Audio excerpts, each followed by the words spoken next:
Welcome to chemistry planet. आज के इस वीडियो लेक्चर में हम डिस्कस करने वाले हैं electronic configuration and general properties of transition elements. इसमें हम कुछ एक्सेप्शनल इलेक्ट्रॉनिक कॉन्फ़िगरेशंस भी डिस्कस करेंगे और फिर रीजन भी देखेंगे कि एक्सेप्शनल इलेक्ट्रॉनिक कॉन्फ़िगरेशन क्यों आती है या जिसे हम एनोमलस इलेक्ट्रॉनिक कॉन्फ़िगरेशन कहते हैं, ये ऐसा क्यों होता है। इस इलेक्ट्रॉनिक कॉन्फ़िगरेशन में हम यहाँ पे 3D सीरीज डिस्कस करेंगे, 4D सीरीज के इलेक्ट्रॉनिक कॉन्फ़िगरेशन डिस्कस करेंगे, 5D सीरीज और 6D सीरीज के इलेक्ट्रॉनिक कॉन्फ़िगरेशन डिस्कस करेंगे। यानी फर्स्ट, सेकंड, थर्ड और फोर्थ ट्रांजिशन सीरीज चारों के चारों यहाँ पे डिस्कस करेंगे और साथ में कुछ जनरल प्रॉपर्टीज भी डिस्कस करेंगे। सबसे पहली बात, इलेक्ट्रॉनिक कॉन्फ़िगरेशन चाहे किसी भी एलिमेंट की हो या फिर ट्रांजिशन एलिमेंट की हो, तो ये as per aufbau principle, Pauli's exclusion principle और Hund's rule of maximum multiplicity ही होती है। यानी इलेक्ट्रॉन फिलिंग इन्हीं रूल्स के हिसाब से होता है। और अगर मैं 3D सीरीज की बात करूं तो इनकी जनरल इलेक्ट्रॉनिक कॉन्फ़िगरेशन कुछ इस तरह से आती है। n-1 यानी पेनल्टीमेट शेल में जो डी सब शेल होगा उसमें 1 से लेकर 10 इलेक्ट्रॉन हो सकते हैं, और जो अल्टीमेट शेल है यानी लास्ट शेल उसके s ऑर्बिटल में 1 से लेके 2 इलेक्ट्रॉन हो सकते हैं। ये 3D की बात कर रहा हूं मैं। या आप सिंपली बोल सकते हैं यहाँ पे general electronic configuration 3D 1 to 10 कुछ भी हो सकता है और 4s 1 to 2 हो सकता है। और किसी भी एलिमेंट का इलेक्ट्रॉनिक कॉन्फ़िगरेशन लिखने के लिए हमें बोहर स्कीम पता होना चाहिए। तो ये स्कीम क्या है, या जिसे हम एनर्जी लेवल डायग्राम भी कहते हैं। ये स्कीम कुछ हम इस तरह से बनाते हैं। पहले हम 1s 2s 3s 4s 5s 6s 7s लिखते हैं। उसके बाद में सेकंड रो से 2p 3p 4p and so on. फिर थर्ड रो से शुरू करते हैं 3d 4d 5d। फिर फोर्थ रो से यहाँ पे 4f 5f and so on. उसके बाद में ऐसे इनको लिखते हैं हम इनके ऊपर एरो मारते हैं, ऐसे स्लांटिंग एरोज। लाइक 1s के बाद में आता है 2s के बाद 2p 3s, फिर 3p 4s, 3d 4p 5s, फिर 4d 5p 6s, 4f 5d 6p 7s, इस तरह से एंड सो ऑन। अब ये जो है ना, ये अरेंजमेंट ये मैंने यहाँ पे भी लिखा है। तो इसका मतलब पहले इसमें इलेक्ट्रॉन भरेंगे, उसके बाद इसमें, फिर यहाँ पे, फिर यहाँ पे, फिर यहाँ, फिर यहाँ, फिर यहाँ। ये एरो खत्म हो गई तो दूसरी एरो शुरू करनी है। बस ये तरीका ऑलमोस्ट सब बच्चों को पता होता है। अब हम इससे आगे का देखते हैं। इससे आगे क्या, इससे आगे एलिमेंट्स का हम डायरेक्ट अब इलेक्ट्रॉनिक कॉन्फ़िगरेशन ही लिखेंगे। जैसे हमने यहाँ पे फर्स्ट ट्रांजिशन सीरीज का लिखना है पहले, है ना। फर्स्ट ट्रांजिशन सीरीज, या इसे हम 3D सीरीज भी कहते हैं। क्लियर। देखो, फर्स्ट ट्रांजिशन सीरीज में जो एलिमेंट्स आते हैं वो आता है scandium, titanium, vanadium, chromium, manganese, iron, cobalt, निकल, कॉपर और जिंक। इनको याद कैसे रखना है ये भी मैंने आपको ऑलरेडी एक ट्रिक बताई है। अब यहाँ पे इनके एटॉमिक नंबर भी बहुत ही आसान है। 21 से शुरू करना, 21, 22, 23, 24, 25, फिर ऐसे 26, 27, 28, 29 एंड 30। ये इनके एटॉमिक नंबर्स हैं। तो इसका मतलब इनमें इतने इतने इलेक्ट्रॉन्स ही होंगे जब ये न्यूट्रल फॉर्म में रहते हैं, तो यानी जब ये आयन नहीं बनाएंगे, तो जब ये एलिमेंटल फॉर्म में रहेंगे या एटॉमिक फॉर्म में। क्लियर। अब इनके इलेक्ट्रॉनिक कॉन्फ़िगरेशन हम लिखेंगे सिर्फ आउटर इलेक्ट्रॉनिक कॉन्फ़िगरेशन, ताकि आसान हो जाए। और इसमें हम दो तरह के इलेक्ट्रॉनिक कॉन्फ़िगरेशन देखेंगे। पहले जो हम एक्सपेक्ट करते हैं, उसके बाद में एक्चुअल में क्या होता है। देखो, स्कैंडियम का जो इलेक्ट्रॉनिक कॉन्फ़िगरेशन, इसमें 21 इलेक्ट्रॉन्स हैं। तो पहले तो मैं नोबल गैस तक यानी एर्गॉन तक जो 18 इलेक्ट्रॉन्स हैं उनको मैं एर्गॉन के इलेक्ट्रॉनिक कॉन्फ़िगरेशन की जैसे ही मान के सिर्फ एर्गॉन लिखता हूँ। उसके बाद बचते हैं 3 इलेक्ट्रॉन। तो ये जो 3 इलेक्ट्रॉन हैं ये 4s में पहले जाएंगे और उसके बाद में 3D में। यहाँ पे भी देखो 4s में पहले 4s भरेगा, कहाँ गया ये 4s, उसके बाद में 3D इलेक्ट्रॉन जाएंगे। तो 3 ही इलेक्ट्रॉन है ना, तो यहाँ पे हो जाएगा 4s2, फिर 3D 1। ठीक है। इस तरह से टाइटेनियम में 3d2 4s2, फिर 3d3 4s2, फिर 3d4 4s2, 3d5 4s2, 3d6 4s2, है ना। कोबाल्ट में 3d7 4s2, फिर निकल में 3d8 4s2, कॉपर में 3d9 4s2, जिंक में 3d10 4s2। ये एक्सपेक्टेड है। आपको सिर्फ इतना याद रखना है, जब आप क्रोमियम पे जाएंगे, क्रोमियम पे 3d4 होना चाहिए था, लेकिन होता क्या है, यहाँ से एक इलेक्ट्रॉन इधर शिफ्ट हो जाता है और ये बनाता है 3d5 4s1। ये एक एक्सेप्शनल इलेक्ट्रॉनिक कन्फिग्रेशन है 3d सीरीज में। दूसरा एक्सेप्शनल इलेक्ट्रॉनिक कन्फिग्रेशन यहाँ पे आपको दिखेगा कॉपर में, यानी एटॉमिक नंबर 29। यहाँ पे 3d9 के बदले में 3d10 हो जाता है और 4s2 के बदले में 4s1 हो जाता है। अब ये दोनों जो है ना, ये दोनों एक्सेप्शनल इलेक्ट्रॉनिक कन्फिग्रेशन है या एनोमलस इलेक्ट्रॉनिक कन्फिग्रेशन। और एक चीज जो मैं आपको बताना चाहता हूं यहाँ पे, ये जो डी ब्लॉक एलिमेंट्स हैं, ट्रांजिशन एलिमेंट्स हैं, इनको हम सिस्टम्स भी कहते हैं। जैसे इसको D1 सिस्टम कहते हैं या 3D1 सिस्टम, इसको 3D2 सिस्टम, 3D3 सिस्टम। इस क्रोमियम को क्या कहेंगे आप, क्योंकि अब इसका एक्चुअल इलेक्ट्रॉनिक कन्फिग्रेशन है 3D5, तो इसको हम D5 सिस्टम कहेंगे। इस तरह से सो ऑन। कॉपर को क्या कहेंगे, 3D10 सिस्टम, D10। और जिंक भी क्या है, D10 सिस्टम। ठीक है, तो जितने D ऑर्बिटल्स में इलेक्ट्रॉन होंगे उसी के हिसाब से उस सिस्टम का नाम दिया जाता है। अब क्वेश्चन ये है कि इनका एनोमलस इलेक्ट्रॉनिक कन्फिग्रेशन क्यों आता है, ये एक्सेप्शनल इलेक्ट्रॉनिक कन्फिग्रेशन क्यों आता है, इसको हम देखेंगे। ये है anomalous electronic configuration of copper and chromium. तो क्रोमियम में 3d4 के बदले में 3d5 आता है। देखो D सबशेल में 5 ऑर्बिटल रहते हैं। अगर यहाँ पे 3d4 होता तो फिर 4 ही इलेक्ट्रॉन होते, 5वां ऑर्बिटल खाली होता। ठीक है, लेकिन यहां से एक इलेक्ट्रॉन इधर आया तो ये हो गया 3d5। इससे इन ऑर्बिटल्स में सिमेट्री आ गई। नंबर 1 सिमेट्री, यानी यहां पे ये ऑर्बिटल्स, या मैं बोलूंगा D सबशेल सिमेट्रिकल हो गया, सिमेट्रिकली फिल हो गया। और दूसरी बात, यहां पे अब ये इलेक्ट्रॉन्स आपस में एक्सचेंज भी कर सकते हैं, और जितने अनपेयर्ड इलेक्ट्रॉन एक ही सबशेल में रहेंगे, एक ही लेवल में रहेंगे, उतना यहाँ पे एक्सचेंज भी ज्यादा होगा। ठीक है, और एक्सचेंज ज्यादा होगा तो एक्सचेंज एनर्जी भी ज्यादा हो जाएगी, यानी एनर्जी लॉस ज्यादा हो जाएगा, उससे सिस्टम स्टेबल हो जाता है। तो मैं ये कहूंगा कि 3d4 के बदले में 3d5 इलेक्ट्रॉनिक कन्फिग्रेशन क्रोमियम में ज्यादा स्टेबल है, इसीलिए क्रोमियम की ये इलेक्ट्रॉनिक कन्फिग्रेशन आती है। और यही वजह है कि कॉपर में भी ऐसा ही होता है, यहाँ पे सिमेट्री आती है, एक्सचेंज होता है। और कॉपर जो है वो 3d10 में ज्यादा स्टेबल होता है एज कंपेयर टू 3d9। तो ये वाले इलेक्ट्रॉनिक कन्फिग्रेशन ज्यादा स्टेबल है। और हमेशा याद रखना, जो एग्जैक्टली हाफ फिल्ड या फुल्ली फिल्ड सबशेल्स रखते हैं वो इलेक्ट्रॉनिक कन्फिग्रेशन ज्यादा स्टेबल रहता है, because of symmetry and exchange energy. Clear, तो यहां तक तो क्लियर होगा।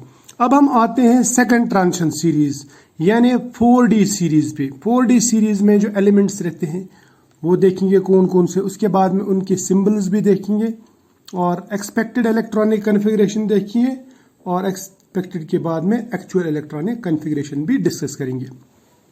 सबसे पहले मैं एलिमेंट्स के नाम बताता हूं आपको। देखो, इसमें जो एलिमेंट्स रहते हैं वो रहते हैं yttrium, zirconium, niobium, molybdenum, technetium, ruthenium, rhodium, palladium, silver, और उसके बाद में आता है कैडमियम।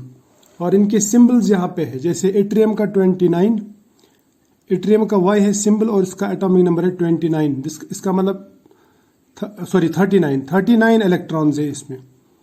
अब इसकी जो आउटर इलेक्ट्रॉनिक कन्फिग्रेशन होनी चाहिए वो है क्रिप्टॉन, यानी 36 क्रिप्टॉन का नोबल गैस कन्फिग्रेशन। उसके बाद में आउटर इलेक्ट्रॉनिक कन्फिग्रेशन ये 4d1 5s2, जैसे 3D में था वैसे ही यहाँ पे भी होगा। फिर जिरकोनियम का ZR symbol 40 electrons 4d2 5s2। फिर नियोबियम 4d3 5s2, है ना, ये एक्सपेक्टेड है ये वाला। फिर मोलिब्डेनम का भी 4d4 5s2। फिर technetium 4d5 5s2, 4d6 ruthenium का है ना 4d6 5s2, रोडियम का 4d7 5s2, पैलेडियम का एटॉमिक नंबर 46 तो 4d8 5s2। ये एक्सपेक्टेड है, जो हम एक्सपेक्ट करते हैं। इस तरह से सिल्वर का 4d9 5s2 और कैडमियम का 4d10 5s2। अब आपको इसमें 4 एक्सेप्शन याद रखने हैं। पहली एक्सेप्शन, नियोबियम 4d3 के बजाय 4d4 बनाता है, और ये बहुत ही गजबनाक एक्सेप्शन है यहाँ पे, या एनोमलस बिहेवियर है। इसी तरह से मोलिब्डेनम का तो समझ में आ जाता है कि यहाँ पे सिमेट्री वगैरह होती है।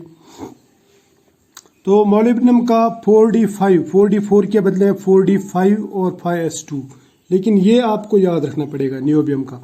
इसी तरह से यहाँ पे पैलेडियम में आपको दिखेगा, पैलेडियम में 4d8 के बजाय 4d10, यानी यहाँ पे 5s में बिल्कुल 0 इलेक्ट्रॉन्स हो जाते हैं, और सिल्वर में 4d9 के बजाय 4d10 हो जाता है।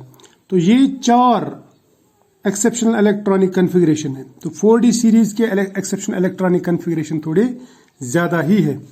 तो फिर मैं ये कह सकता हूँ कि इनकी जो जनरल इलेक्ट्रॉनिक कन्फिग्रेशन है वो है 4d 1 to 10, लेकिन 5s में 0 to 2 कुछ भी हो सकता है ना, क्योंकि इसमें 0 भी होगा, 1 भी होगा और 2 भी हो सकता है। तो ये है actual electronic configuration which is totally exceptional, या मैं बोलूँगा एनोमलस। अब हमें मालूम है कि D5, जैसे यहाँ पे मोलिब्डेनम का और सिल्वर का तो समझ में आ जाता है कि यहाँ पे एग्जैक्टली फिल्ड सबशेल हो जाता है, और यहाँ पे एग्जैक्टली हाफ फिल्ड सबशेल हो जाता है, यानी D5 D10 half filled fully filled. तो ये तो हमें समझ में आ जाता है कि यहाँ पे स्टेबिलिटी आती है due to symmetry and exchange energy, ठीक। लेकिन नियोबियम का समझ में नहीं आता, पैलेडियम का भी समझ में आता है, नियोबियम का थोड़ा सा मुश्किल है। नियोबियम में 4d5 होता तो बात पक्की थी, समझ में आ जाता था, लेकिन 4d4 हो जाता है।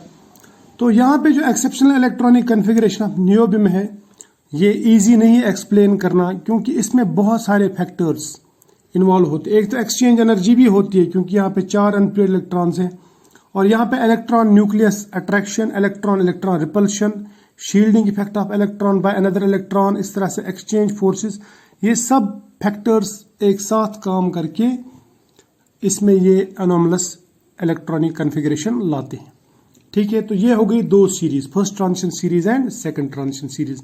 अब आते हैं थर्ड ट्रांजिशन सीरीज पे।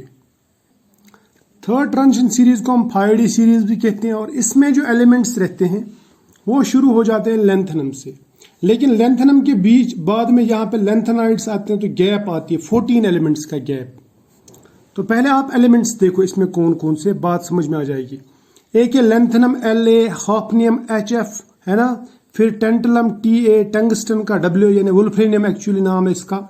इस तरह इसके बाद में रीनियम है, उसके बाद ऑस्मियम, इरिडियम है, प्लेटिनम है, गोल्ड है और मरकरी है, या जिसे आप हाइड्रोगैरियम भी कहते हैं। एटॉमिक नंबर 57 के बाद में 14 एलिमेंट्स का गैप, उसके बाद में डायरेक्ट 72 पे पहुंच जाते हैं आप, हॉफनियम का 72, उसके बाद में 73, 74 एंड सो ऑन। अब इनमें देखो, इनमें बहुत ही आसान है इनके इलेक्ट्रॉनिक कन्फिग्रेशन याद रखना। यहाँ पे 5d1 4s2, तो 4s2 आप कंटिन्यू रखो, सिर्फ आपको यहाँ पे रखना है 5d1 5d2 5d3 5d4 5d5 5d6 5d7 5d8 5d9, यहाँ पे 5d8 5d9 5d10 है ना।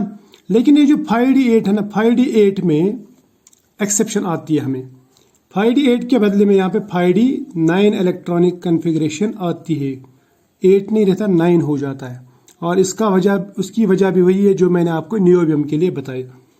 यहाँ पे देखो वुल्फ्रेनियम में कोई चेंज नहीं आती, यहाँ पे 5d4 के बदले में 5d5 आना चाहिए था, जैसे बाकी सीरीज में हमने देखा, लेकिन यहाँ पे ऐसा नहीं होता। इस तरह से यहाँ पे तो कोई चेंज आने वाला नहीं है, लेकिन यहाँ पे एक चेंज जरूर है। एक चेंज ये है कि प्लेटिनम की इलेक्ट्रॉनिक कन्फिग्रेशन 5d8 के बजाय 5d9 होता है, और गोल्ड का 5d9 के बजाय 5d10, यानी 6s से एक इलेक्ट्रॉन इधर भी शिफ्ट होता है और एक इलेक्ट्रॉन इधर भी शिफ्ट होता है।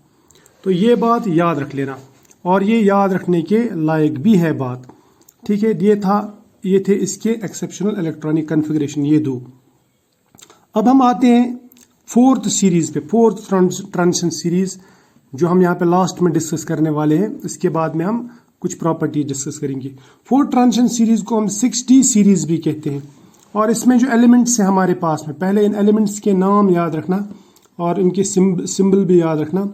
इसमें एक्टिनियम है, रदरफोर्डियम है, हॉनियम है, सीबोर्जियम है, बोहरियम है, हैसियम है, फिर है मिथनेरियम है, उसके बाद में डेमस्ट्रेडियम है, उसके बाद में रोएंटजेनियम है, उसके बाद में कॉपरनीशियम है। तो these are the elements of fourth transition series. इसमें शुरुआत होती है यहाँ से एक्टिनियम से, लेकिन एक्टिनियम के बाद में यहाँ पे 14 एक्टिनाइड्स, और उन 14 एक्टिनाइड्स के बाद में दूसरा एलिमेंट यानी रदरफोर्डियम आता है। इसीलिए यहाँ पे एटॉमिक नंबर का एक बड़ा गैप है, 89 से डायरेक्ट 104, ठीक, फिर 105 and so on up to 112।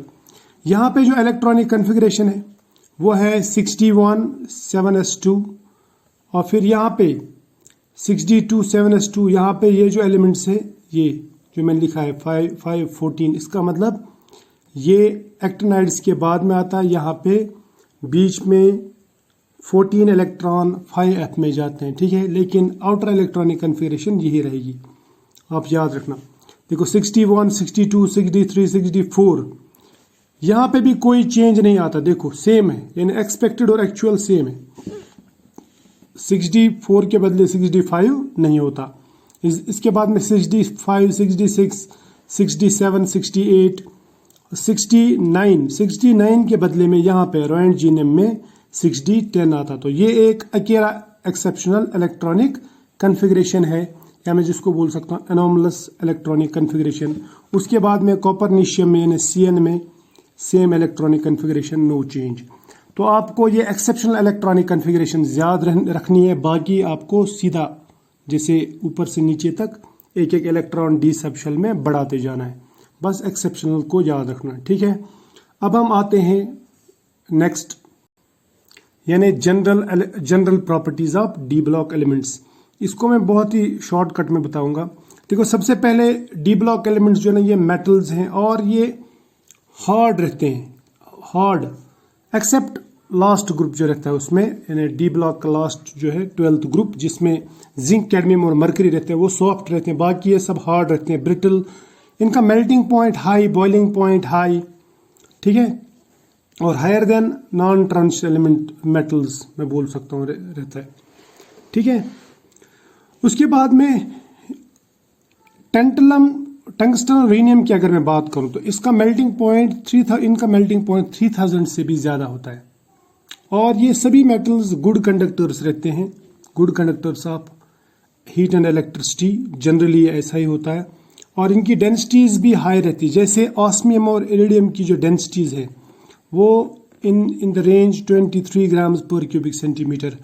इसमें ऑस्मियम का इरिडियम से ज़्यादा रहता है density means mass per unit volume, तो ऑस्मियम का डेंसिटी सबसे ज़्यादा है। इसके बाद में ये मेटल्स है तो मेलिएबल भी होंगे, डक्टाइल भी होंगे, है ना। तो most of them are malleable and ductile. जैसे गोल्ड और सिल्वर जो ना, ये अमंगस्ट बेस्ट मेलिएबल मेटल्स कहलाते हैं। 1 ग्राम गोल्ड को आप 2 किलोमीटर वायर तक खींच सकते हैं। इसी तरह से आप 100 mg अगर सिल्वर लेंगे तो आपको पता चल जाएगा कि कितना डक्टाइल है।